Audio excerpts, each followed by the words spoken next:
Hello, welcome to the channel Our Day Stories. Sit back and listen to a new story. But don't forget to subscribe and like it. Tyron came out of the operating room exhausted, his lab coat soaked through. It was a very complicated case. The patient's heart had stopped several times, and they barely brought her back from the brink of death. His assistant, surgical nurse Orma, was also changing clothes, wiping the sweat off her forehead and chattering away incessantly. "Tyron, you're a true virtuoso. I admire you so much. I thought we had lost her for good, with no chance left, but your talent proved to be stronger. You're priceless. With your abilities, you should be earning millions in a private clinic, not operating here for pennies day and night." They entered the staff room and Tyron put the kettle on. "To be honest, I've been offered many times, but I've grown accustomed to this place. I came here for my internship, and I've stayed ever since.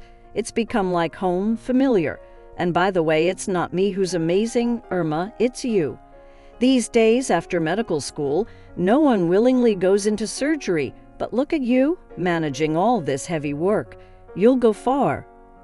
Suddenly, Mila, a ward nurse, burst into the staff room. "Oh, Tyron, you're still here. How wonderful. I can't find Eric Perkins anywhere. The patient in room 7 demands that a surgeon urgently attend to him. Something's not right with his stitches." The surgeon sighed. "I'll be there in a moment, Mila. Let me have some tea first, and in 10 minutes I'll go. I need to gather myself a bit." Irma protested. "This Eric Perkins is always late. You should have gone home long ago, and yet you keep overworking yourself. You don't take care of yourself at all." Tyron took a sip of tea and chuckled bitterly. "No, Irma, it's enough. He has a family, a son growing up, but where do I need to rush? My mother passed away a year ago. It was a painful departure, and I divorced my wife, Svetlana, by my own initiative. We were just too different, like strangers, and God didn't bless us with children, and I'm grateful for that. So there's no need for me to pity myself.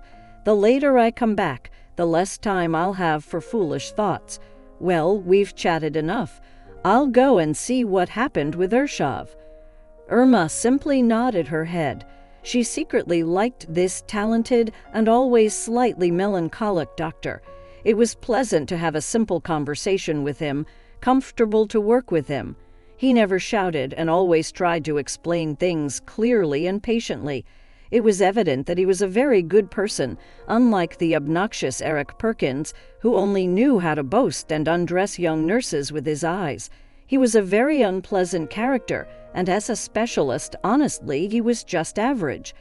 Everyone in the department knew and had noticed on several occasions how Eric Perkins hated Tyron and couldn't stand it when patients praised him for saving lives or when he received awards. He would change right before their eyes and start making sarcastic remarks. Tyron was just finishing up an examination, reassuring the patient that everything was healing properly, when a flustered Eric Perkins burst into the room. "What's going on here? This is, in fact, my patient. Why are you interfering where you're not wanted? Or are you trying to show off once again?" A frightened Mila intervened. "Eric Perkins, please don't shout. It's unethical. I called Tyron myself because I couldn't find you for a whole hour, and the patient demanded a surgeon. What do you expect me to do? You should thank him. He should have been home a long time ago, but he didn't refuse." Eric Perkins cooled down a bit. "Just an hour, really? I was gone for a short while. Anyway, Tyron, you can go now." "Thank you. We won't detain you any longer." The surgeon didn't make a scene, bid a polite farewell, and headed home. The apartment felt lonely and empty. He shivered, shuffled into the kitchen, and put the kettle on. He glanced into the refrigerator, which was also sparsely stocked. He had been so preoccupied and tired that he had forgotten to go grocery shopping. Tyron heated up leftover soup. The kettle boiled and whistled, but he sat there without touching the food, staring into space, lost in thought about life. A couple of weeks passed, and Tyron was in the middle of filling out medical records when there was a knock on his office door. It was Anna Sergeyevna, the senior nurse, a strict and even stern woman, but a highly skilled professional. She started an unpleasant conversation with concern. "Tyron, we need to do something about our newcomer, Irma. There's something about her that I don't like. She's always running off to the abandoned wing, hiding around the corner. Not only does this happen during working hours, in secret, but we also have no idea what she's doing there. God forbid she's selling narcotics. Oh, we'll have problems if that's the case." The surgeon furrowed his brow. "Irma. And drugs? I'll never believe it. But it is indeed strange.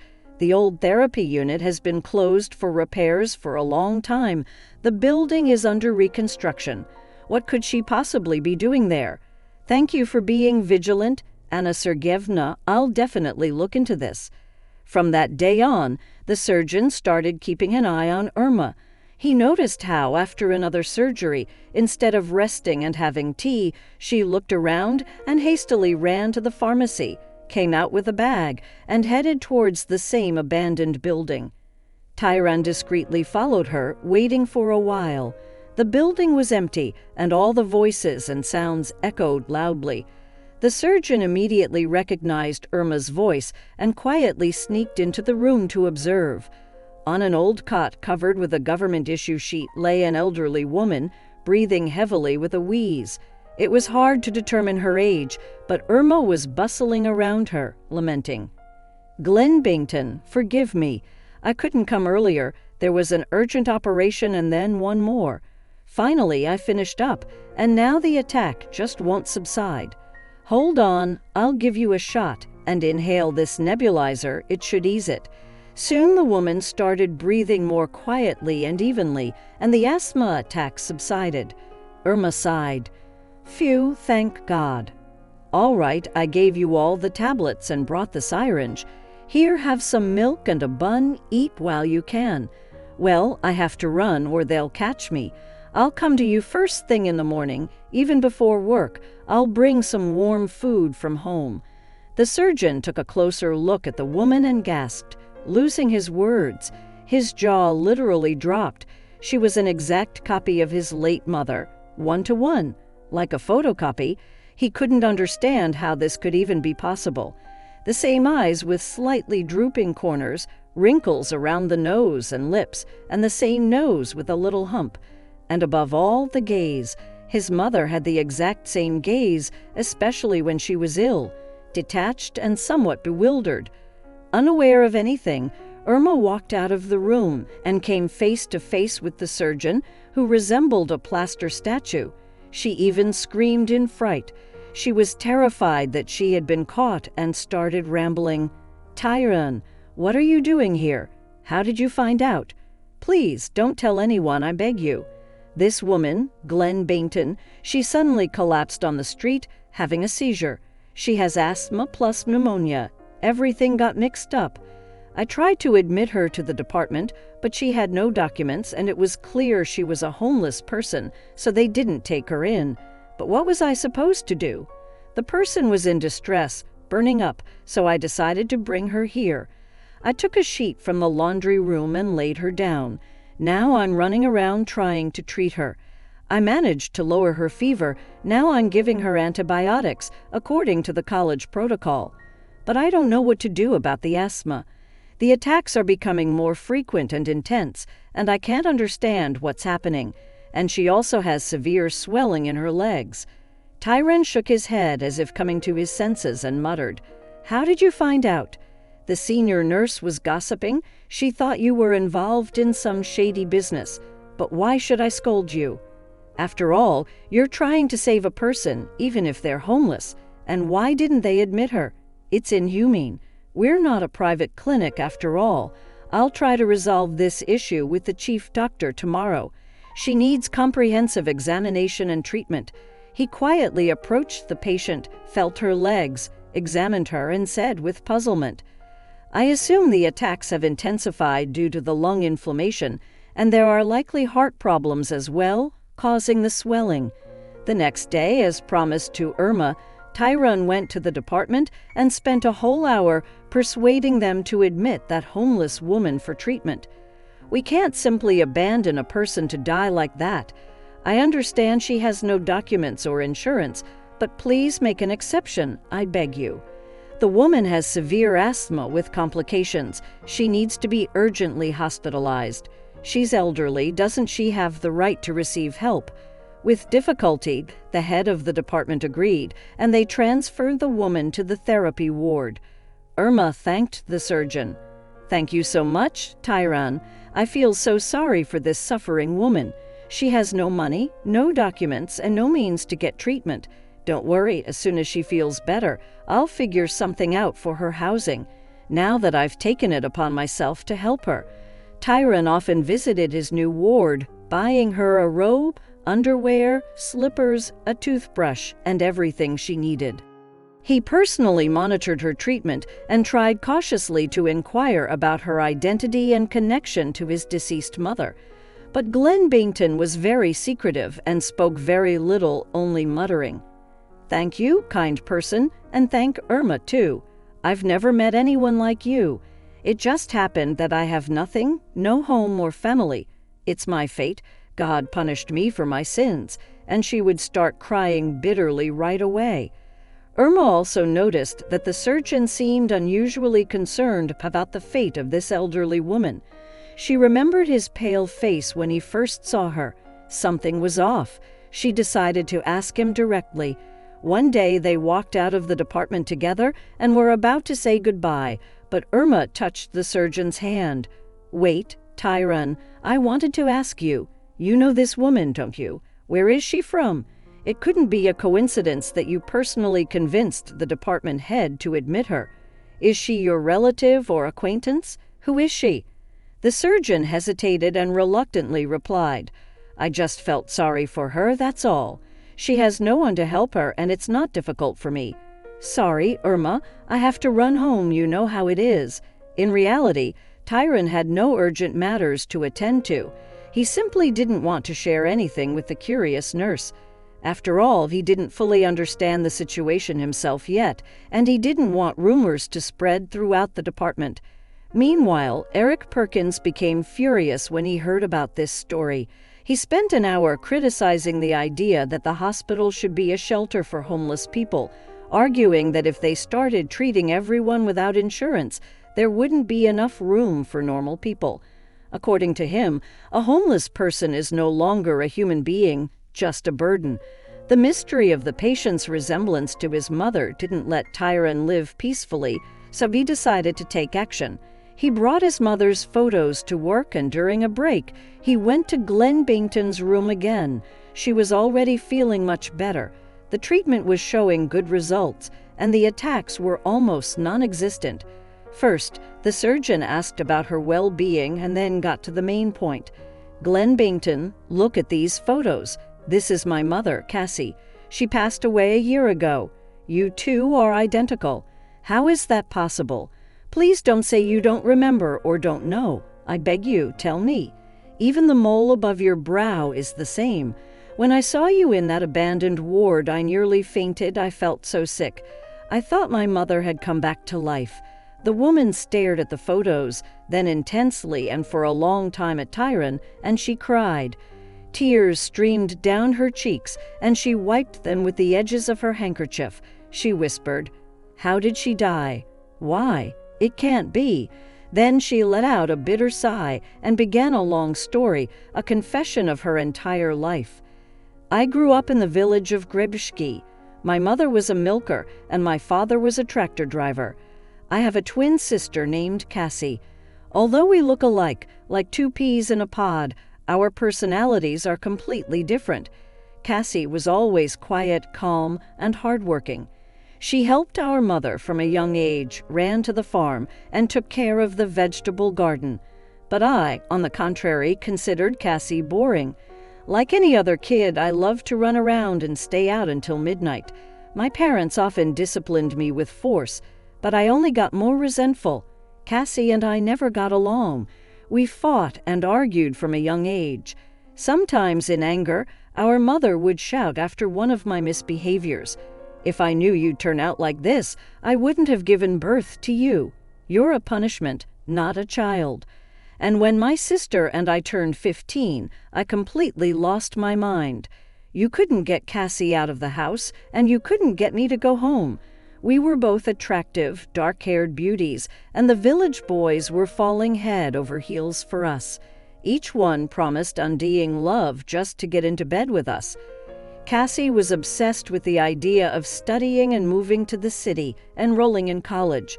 Well, I found myself a fiancé, Semyon. Everyone advised me against dating him.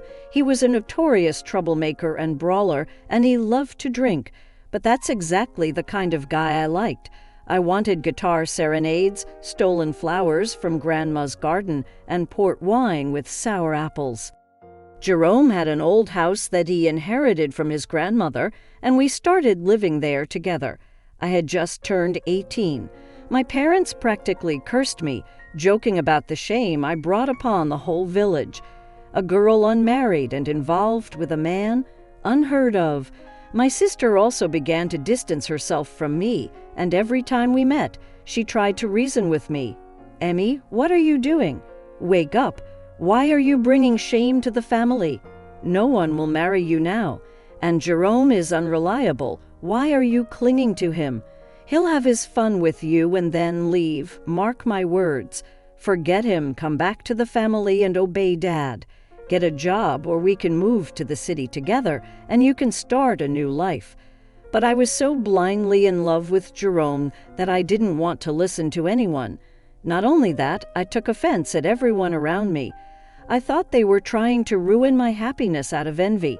Jerome didn't work anywhere. He was the chairman's nephew, and he didn't like the hard, dirty work in the village, and I wasn't eager to become a milkmaid or a pig feeder. In the evenings we gathered with friends at home, drank wine and played the guitar. Life seemed fun and carefree to me, and I considered my parents and sister to be killjoys. And then I got pregnant. I thought, well, now Jerome will definitely marry me. How could it be otherwise? But no, he wasn't happy at all. On the contrary, he started disappearing from home and just wandering around. I cried all the time, begging him to stop, but he didn't care. He yelled at me, "I'm a free bird, and you want to tie me down." Did I ever say I wanted to have children? So I had to give birth without being married. An old midwife helped me deliver at home. Thank God, everything went smoothly, without complications. In the end, my dear son, that's how I brought you into this world. Wait, I don't understand, son. But the shocked surgeon, didn't finish his sentence. I understand, Pete, it's hard for you to believe, but please listen to me till the end. After giving birth, my life turned into a living hell. My mother and sister, of course, took pity on me and sent me diapers and clothes, some food. I took care of you day and night, while Stepka drank and partied. And then my mother couldn't bear the shame and the gossip anymore. She had a stroke due to the stress and collapsed in the garden, and that's how she died. Soon after, my father followed, a tragic accident. He overturned on a tractor and died instantly. It all happened one after another. My sister begged me to come to my senses, to take responsibility, to return home. After all, everything fell on her shoulders: the funerals, the memorial services, the household chores. Maybe if I had listened to her back then, nothing bad would have happened. But even though I understood everything in my mind, as soon as Jerome looked at me, that was it. I was willing to do anything for him, even if it meant drowning myself in love for him. Jerome, upon learning that I was now an orphan and that no one would help us, completely lost his temper. He became more confrontational and treated me unkindly. This went on for about 6 months. I hardly ever left the house. He was screamed, "You have disrupted my whole life. Who asked you to have a baby? Why is he crying? He could have been enjoying himself and not worrying. No, you brought misfortune upon me." And then one day something inside me broke. I was washing clothes in the yard while you were sleeping in the stroller when Jerome came home and started another argument. One day he came home inebriated and stumbled near the porch. I was concerned and rushed to him, saying, "Jerome, are you all right?" He regained consciousness, looked at me, but didn't touch me. He only said, "It was you who caused me to fall, wasn't it? You pushed me."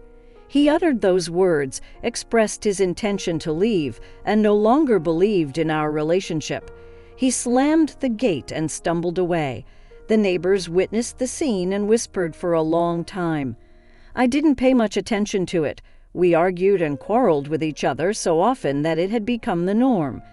But in the evening, a local policeman came knocking on my door, accompanied by other officers. They said that Jerome was dead and held me responsible. They claimed that the neighbors had seen me push him, causing him to fall. I tried to defend myself, crying and unable to believe it.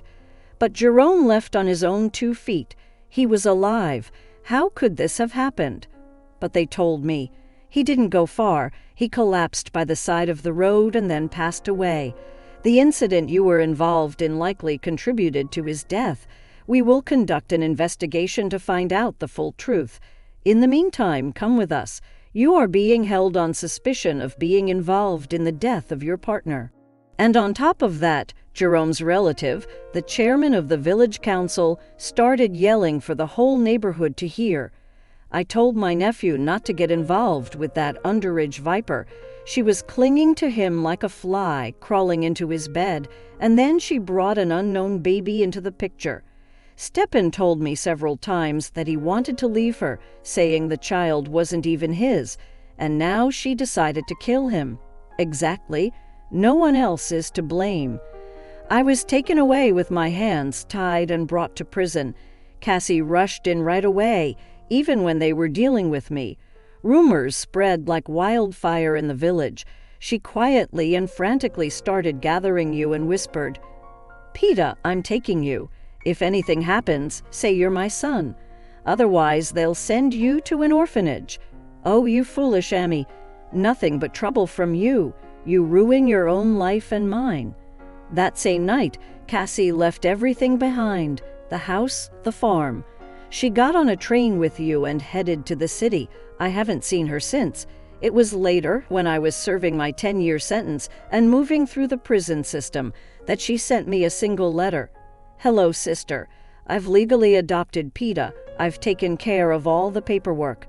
I met a good man, Joseph Bates, and he accepted him as his own, giving him his last name and patronymic. Yes, I changed my last name too, so now we're connected by nothing but blood ties. I can't forgive you for our mother's death. If not for your actions, she could still be alive. We're a happy family, and I love Peter as if he were my own son, even more so. We're raising him with love and tenderness, hoping that your or Jerome's bad blood will never ignite in him. Don't try to find us. You've ruined your own destiny. Spare your son. Why does he need a mother like you? What can you offer him? I'm sorry, Emmy, that it all turned out this way. But you were always like a stranger to us since childhood. I don't even know who you've become now. Goodbye, you don't have to reply. I intentionally left a different address. Don't be angry or curse me, sister. It will be better for everyone this way. I'll try to send you packages when I can, but don't expect more. Live as you see fit." That's it.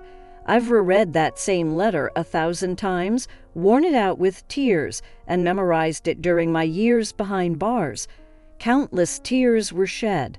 At first, I was angry with Cassie, even hated her. I thought, how could she do this? After all, I'm the mother. I gave birth to you. How dare she take my son away from me? But then I cooled down and realized that I had to thank my sister. Without her, you would have ended up in an orphanage for sure, and is life any sweeter there? And you would have grown up hating your prison guard mother. But now you're growing up in a loving family, dressed, fed, and taken care of, and my heart is at peace. So I accepted it. I decided that it would indeed be better for everyone. And then she went out. Where to go? It was terribly shameful to return to the village. The neighbors already distanced themselves from me. Why do I need them? I didn't try to find you. What could I have given you anyway? No home, no land, and a stigma of disgrace for life. So I wander here and there, drank heavily for a while. It seems I really have bad blood. I was drawn to the bottle. I ended up living with men, even got pregnant once, but couldn't carry the baby to term. That's the kind of wayward mother you have, Pete. I'm not that old, only 53, but I look like a feeble old woman. I acquired ailments in prison, and then life threw me off track. So, my son, did you learn the truth?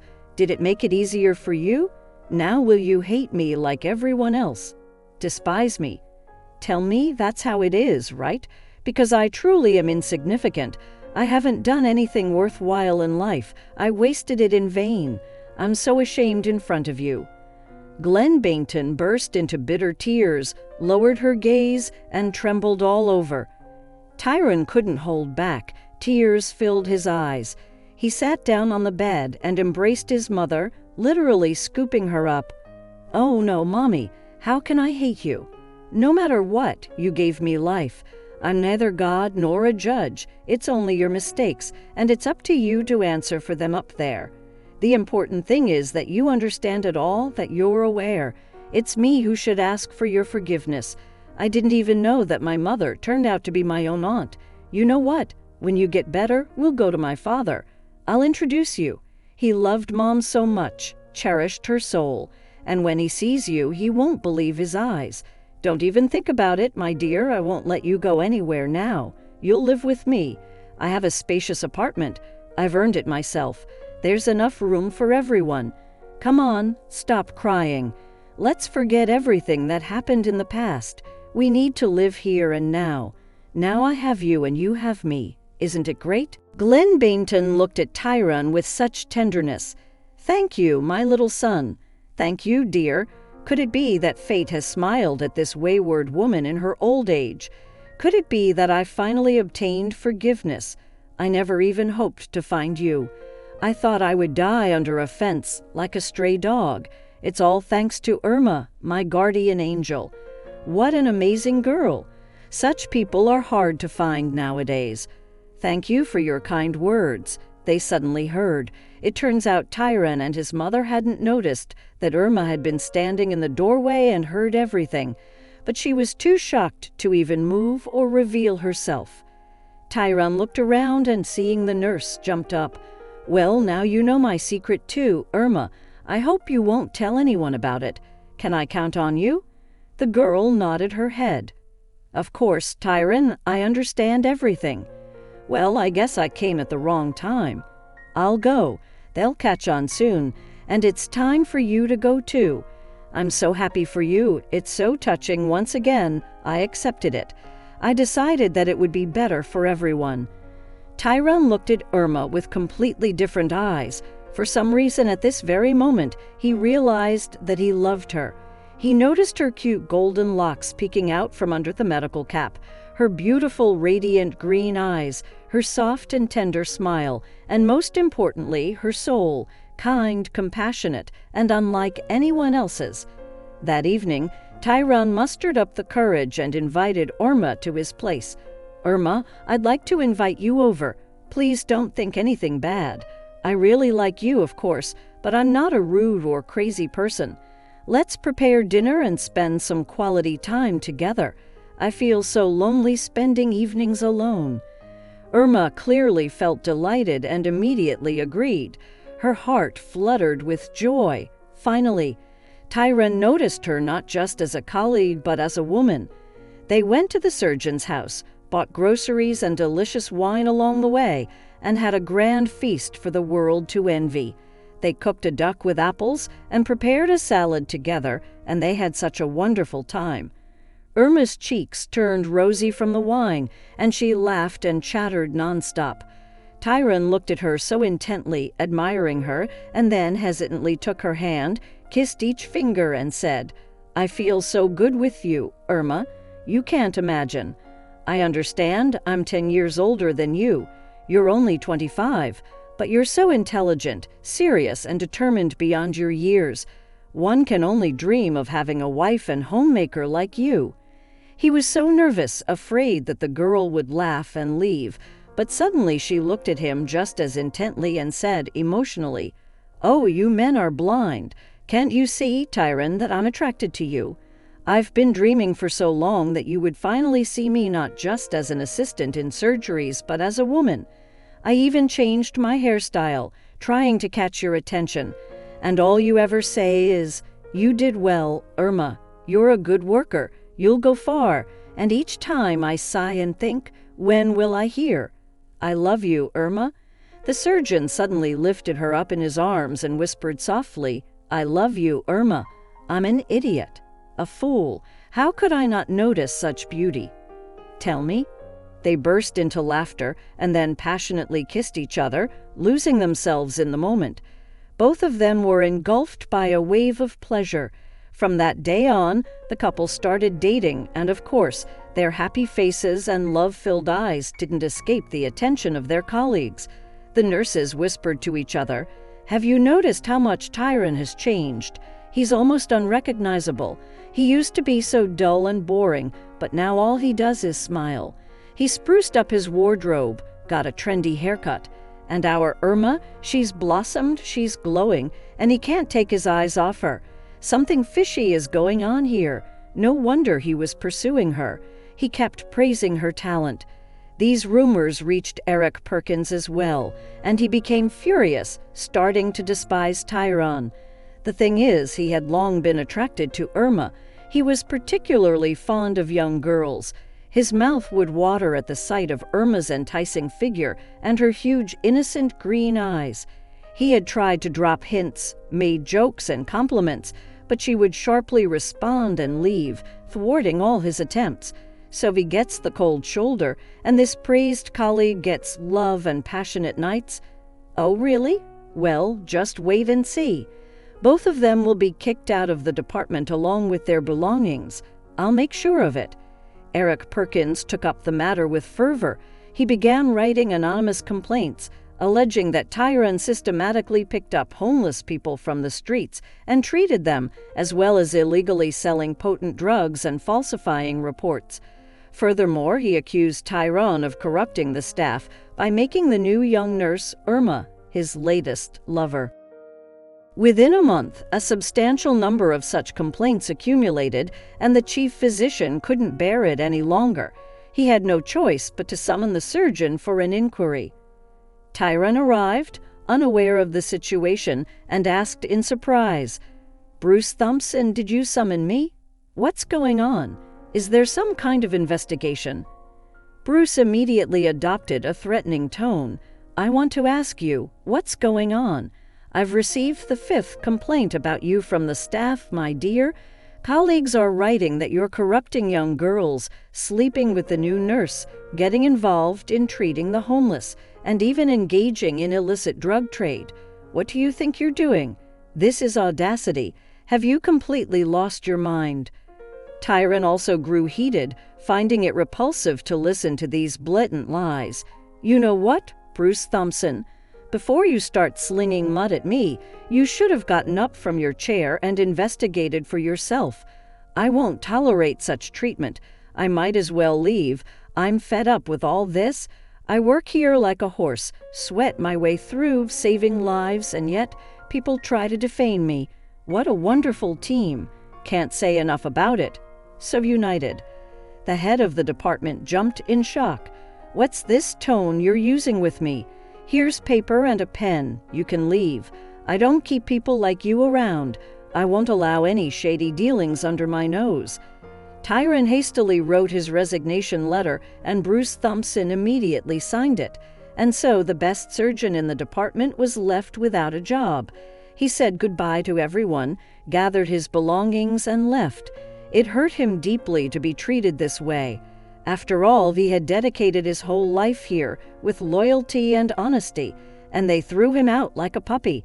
As he was leaving, he whispered to the frightened Irma, "I'll be waiting for you at home tonight."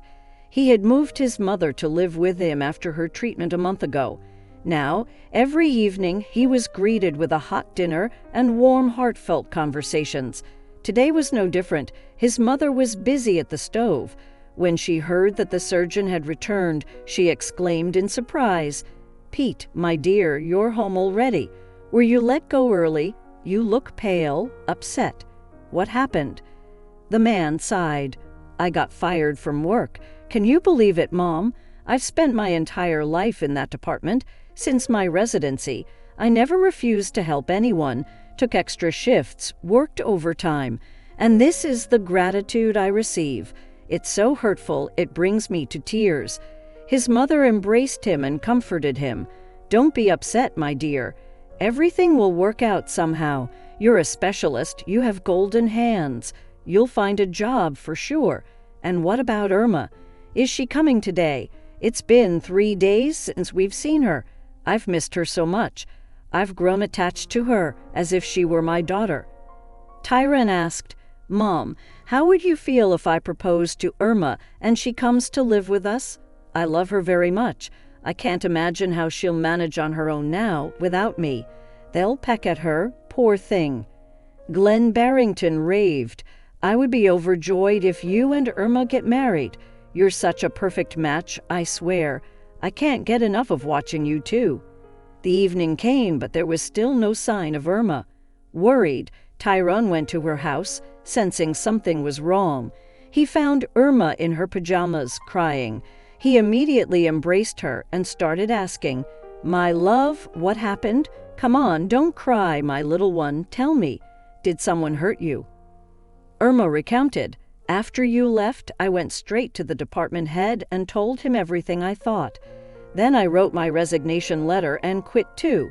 That's how it happened. I can't and don't want to work there without you. Everyone will be giving me the side eye, especially that disgusting Eric Perkins. I can't stand him. That arrogant peacock. He struts around like a polished samovar and jumps for joy. And now here I am, crying. How am I going to pay for rent without a job? What should I do? Tyron decisively said, You don't have to pay for anything, because you're moving in with me right now. I informed my mom. She's thrilled and already waiting for both of us. Get ready. Don't worry, sweetheart. Everything will work out, you'll see. The most important thing is that we're together and love each other. And tomorrow, we're going to the registry office to file our marriage application. I won't give you away to anyone. Remember that. You're my treasure. Is that clear? And he kissed her on the nose. The girl brightened up, immediately wiped away her tears, and rushed to pack her things, forgetting about all the sorrows. Amidst all these tumultuous events, Tyron still hadn't met his father, even though he had promised to introduce him to his mother and fiancé. So they all decided to do it together. They gathered some gifts and went for a visit. Joseph Bates had just finished watering the garden when he heard the barking of their old dog, Zushak. Surprised, he went to open the door, rubbing his weary back from a day's work. When he saw his son, he rejoiced and rushed to embrace him. But when he glanced at the elderly woman next to him, Joseph Bates screamed and started to faint.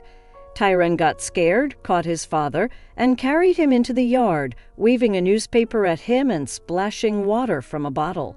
Finally, the man regained consciousness, looked at Glenn Barrington again, and started crying and whispering, Cassie, how can this be?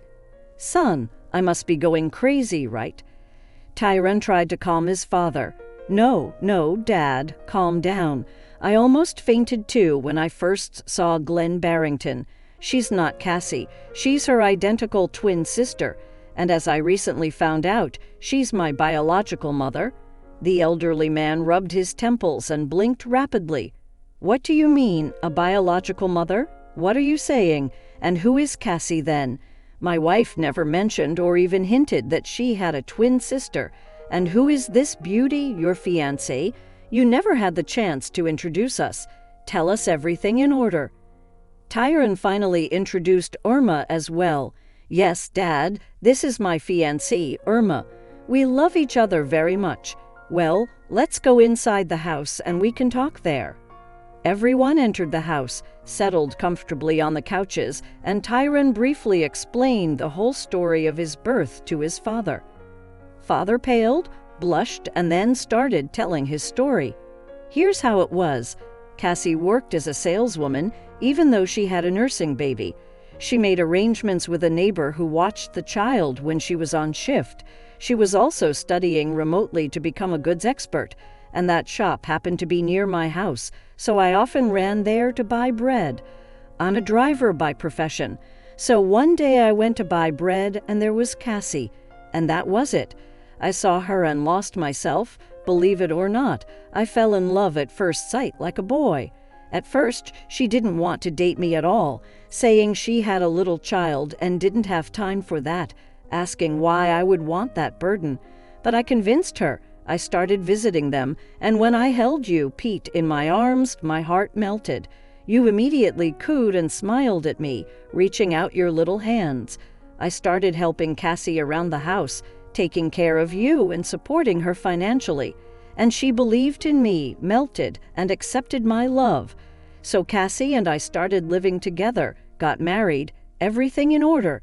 I gave you my last name, and you were always my own. You know, son, your mom and I were soulmates.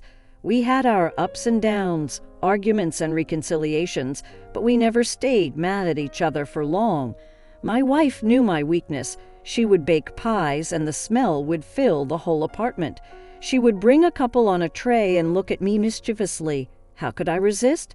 And I tried to spoil her too, often giving her flowers. I knew she loved chamomiles more than any beautiful rose. I would run to the market early in the morning and buy them from the grannies.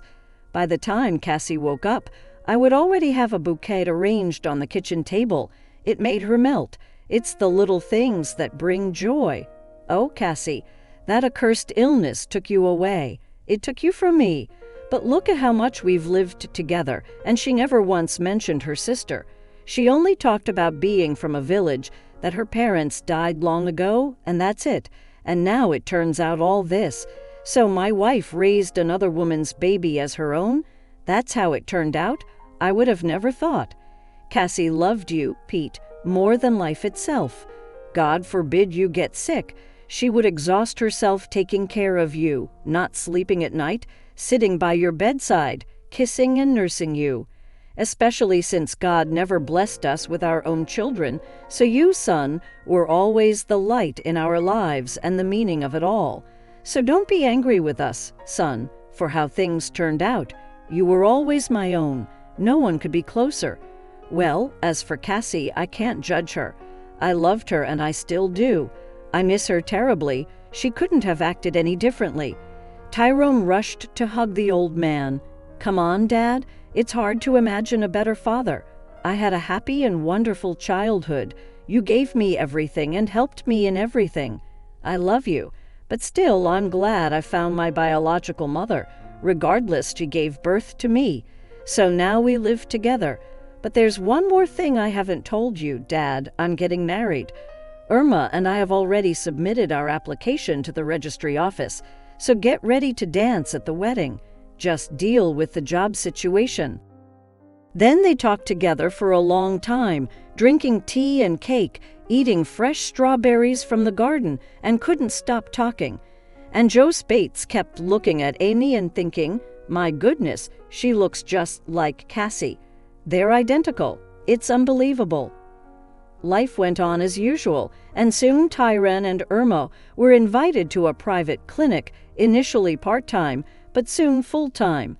That's where the doctor's abilities were recognized and appreciated. Within a year, his fame echoed far beyond the region, and appointments with him had to be scheduled a month in advance. Even Irma had a decent salary, and the family decided to sell their apartment and father's house to buy a spacious country mansion where they could all live together. After all, their parents weren't getting any younger, and they needed care and attention. Irma successfully became pregnant and gave birth to a wonderful girl named Masha. Glenn Bainton and Joseph Bates eagerly offered to babysit their granddaughter. They had grown quite close. The man often talked extensively about life with Cassie, how Pete had grown up, and Amy absorbed it all like a sponge, mentally living their lives alongside them. She visited her sister's grave, repented, and asked for forgiveness for all her youthful sins. She thanked her sister several times for raising such a remarkable person out of her son. Now Amy no longer resented her sister. She understood that she couldn't have provided even a fraction of what Cassie had given to Pete. After all, he grew up in an atmosphere of kindness, love, and tranquility. Even if Jerome hadn't died, would they have lived peacefully? It was doubtful. So Cassie could be said to have protected her nephew from all misfortunes and sheltered him under her wing. 10 years passed. Tyron continued to work at the same clinic, but he had long been the head, while Irma was the senior nurse. Their daughter was growing clever and smart, bringing joy to her parents with good grades. Grandma couldn't get enough of her granddaughter. It seemed as if she was trying to fill the void in her soul from not raising her own son, not providing him with warmth and affection, and now she was doing her best. On an ordinary day, 2 young people, a boy and a girl, rushed into the clinic's hallway. They were carrying a boy in their arms. He was groaning and blood was flowing profusely from his leg, flooding the pristine white floor. The girl screamed, "Help! Save him! The child is dying." Panicked Nurse Ilona took the child, called for Tyron, and tried to explain to the visitors that it was a private clinic and they would have to pay for everything. But they only cried out, "And what now? You won't help him? How are we supposed to know if it was private or not?" We see that the boy fell off his bike, severely injured his leg. He's crying and trying to stand, and you happen to be nearby. So we brought him to you.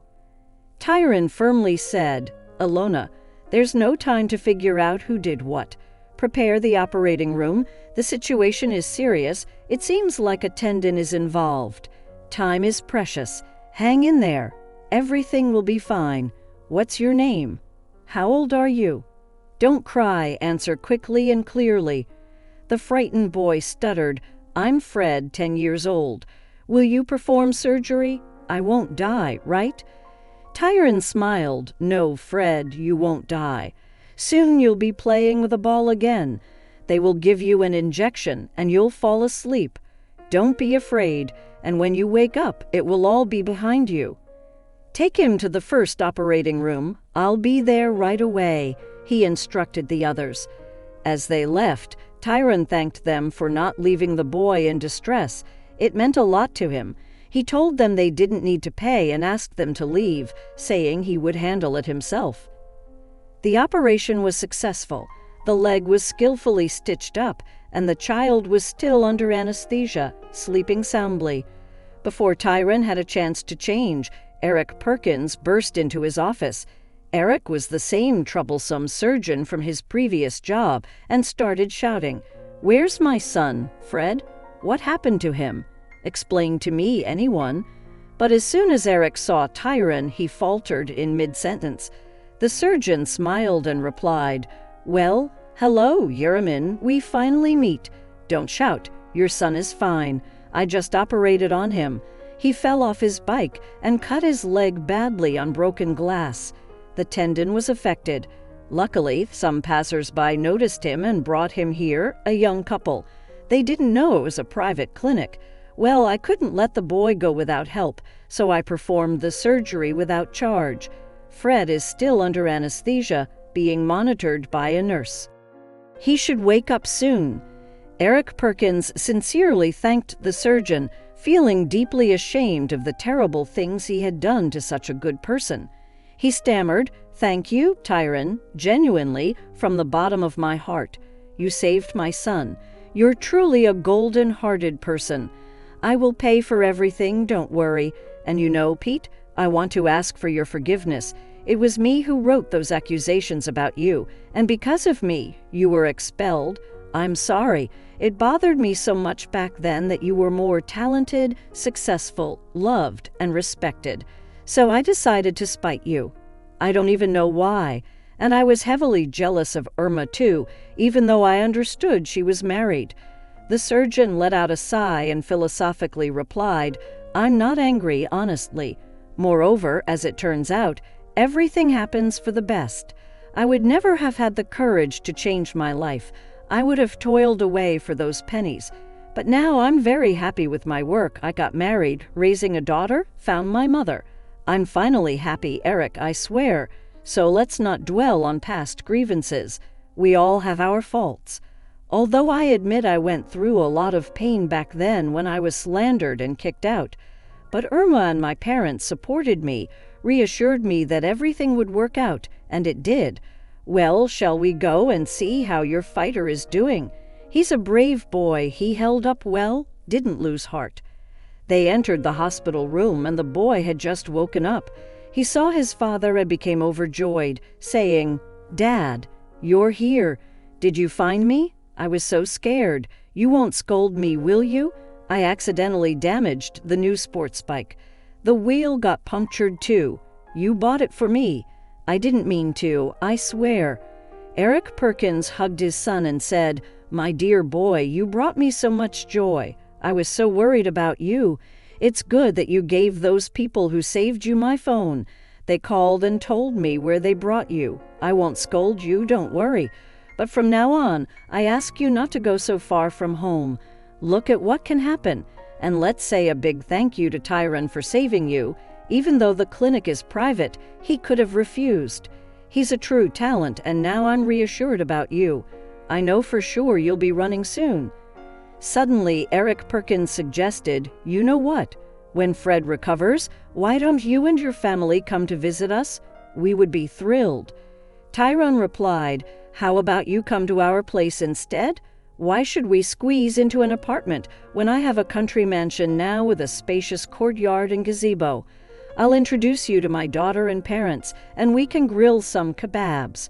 They parted ways so warmly, shaking each other's hands as if there had never been any past grievances, and they decided to become friends with their families. At home, Tyron told his spouse about what had happened. She became tense and said, "Darling, are you sure it's a good idea to start a friendship with Eric Perkins? He did so many terrible things to us. Do you think he could have changed? What if he's plotting something again? Who knows? It's worrisome somehow. I remember well how much he hated you and gave me those dirty looks." The man kissed Irma and said, "Darling, you're always right about everything, and I struggled with this decision myself. I barely recovered from such betrayal and lies back then. But you know, I saw him today, looked into his eyes, and they don't lie. He sincerely asked for forgiveness. Let's give him a second chance. He has such a wonderful son, Fred, who is the same age as our Mashunya. He's his younger child. Let's try to mend the relationship. But that's for later. Let Fred recover first." Fortunately, Fred quickly got back on his feet, and soon the meeting between the two families took place. Irma was the most nervous of all. For some reason, she didn't fully trust Eric Perkins, expecting some kind of catch. But everything went wonderfully. He had a lovely wife and 2 sons.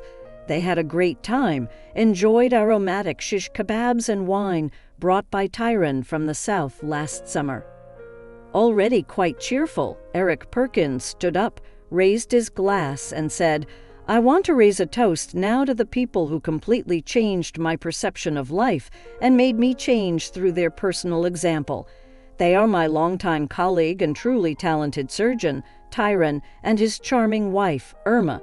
You see, I used to think that in the pursuit of fame and career, any means justify the end, and there's no room for regret or weakness.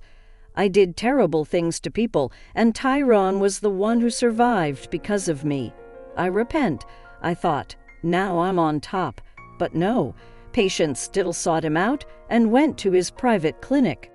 And when he saved my son, took him for surgery without hesitation, I saw everything in a completely different light.